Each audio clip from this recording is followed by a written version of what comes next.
আর আপনি চাইলে আল্লাহর দৃষ্টিতে ফাঁকি দিয়ে অশ্লীল কাজ করতে পারেন। তবে এর জন্য আপনাকে আকাশমণ্ডলী ও পৃথিবীর সীমা অতিক্রম করতে হবে, যা আল্লাহর ইচ্ছা ছাড়া সম্ভব নয়। এ ব্যাপারে আল্লাহ তাআলা বলেন, يا معشر الجن والإنس إن استطعتم أن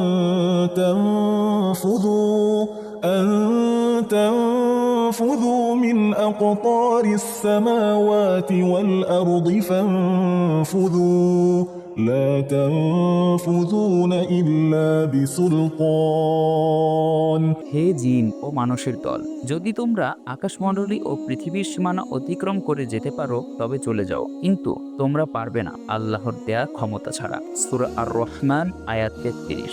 অতএব ফোনের প্রতিটা ক্লিক, প্রতিটা টাইপ, প্রতিটা স্ক্রিনশট রেকর্ড হচ্ছে। সুতরাং আজই ইস্তেগফার করুন এবং আল্লাহর কাছে বলুন, ইয়া আল্লাহ, আমি ফিরে এসেছি। আমার স্ক্রিনকে সাক্ষী বানান আমার নেক আমলের।